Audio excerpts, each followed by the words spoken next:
क्या आपके hip replacement में डाला गया सिरामिक का या मेटल का साइज क्या ये एक्चुअली मैटर करता है? दोस्तों, ये सारे हमारे पेशेंट्स पूछते हैं और हमें बोलते हैं कि सर हमें लार्ज हेड चाहिए और काफ़ी लोगों को तो पूरी गलत इन्फॉर्मेशन है। आज प्रैक्टिकली हम समझेंगे कि लार्ज हेड का क्या मतलब होता है, लार्ज हेड का कंसेप्ट कहाँ से आया था और इसके बारे में कितनी फॉल्स इन्फॉर्मेशन है आपको। तो दोस्तों, जैसे कि आपको पता है कि ये नेक होता है और ये हेड का पार्ट होता है। ये हेड का पार्ट आपको ये भी पता है कि ये एस्टाबुलम में जाता है। एस्टाबुलम में आपको पता है कि एक कटोरी या फिर कि एक एस्टाबुलम कप इसमें प्लांट होता है। उसके बाद में एक लाइनर लगाया जाता है जो कि सिरामिक का भी हो सकता है और हाईली क्रॉसलिंक पॉली का भी हो सकता है। अब आप देख रहे हो कि जब मैं ये दोनों को मिला रहा हूं तो बड़े अच्छे से फिटिंग बैठ गई इनकी। क्या ये लूज होगा तो क्या ये सक्सेसफुल रहेगी क्या सर्जरी? मतलब कि अभी मेरे पास ये भी एक मॉडल है। ये एक बड़ा एस्टाबुलम है, मतलब समझ लीजिए एक बड़े आदमी का एस्टाबुलम है। इसमें मैंने ये वाला हेड जो अभी आपको डाल के दिखाया था, जो एकदम फिट हो रहा था, अब मैंने इसको डाल दिया है। अब आप देख रहे हो कितना लूज है।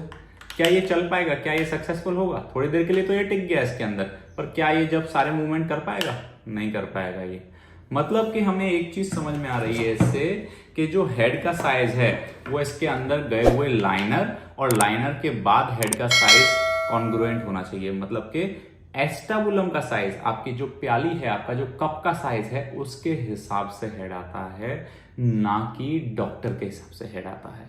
मतलब अगर आप मुझे बोलते हो कि आपने कहीं पढ़ लिया है कि सर हमें तो लार्ज हेड लगाना है क्योंकि लार्ज हेड का डिस्लोकेशन कम होता है, तो मैं आपको बता दूं कि आपको आधा ही सच पता है। पहली बात, डिस्लोकेशंस बिकनी MIS टेक्निक जिसमें हम करते हैं उसमें होते ही नहीं है, बिकॉज हम कोई भी मसल इंजर नहीं करते। दूसरी बात, आपकी बात आधी सही है कि अगर बड़ा हेड होगा तो ये निकलने के पहले इसको ज्यादा डिस्टेंस ट्रैवल करना पड़ेगा, जिसको हमारी भाषा में जंप डिस्टेंस बोलते हैं। मतलब कितना घूमने के बाद ये इससे बाहर निकला।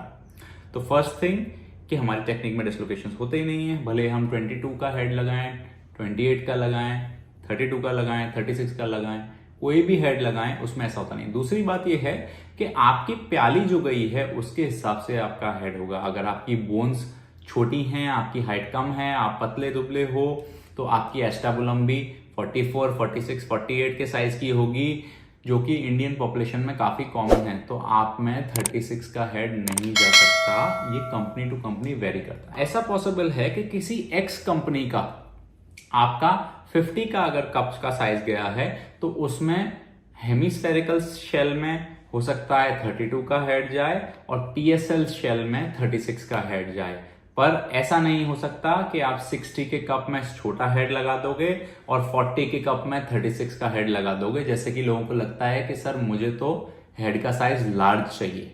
जहां तक है, मैक्सिमम आपके एस्टाबुलम के हिसाब से ही कप का हेड का साइज लगाया जाता है, ना कि अदरवाइज। तो मैं आशा करता हूं कि आप लोगों को और काफी सारे पेशेंट्स को ये डाउट खत्म हो गया होगा कि लार्ज हेड लगाना ज्यादातर एक ऑप्शन नहीं होता है, बल्कि आपके कप के हिसाब से हेड का साइज आता है, ना कि आप हमें बता सकते हो कि मैं तो 36 का ही डलवाऊंगा। क्योंकि ज्यादातर जो हेड लार्ज हेड साइज होते हैं वो लार्जर कप में जाते हैं, मे बी 48 साइज के बाद के MM के साइज के कप में जाते हैं। Thank you so much and have a nice day.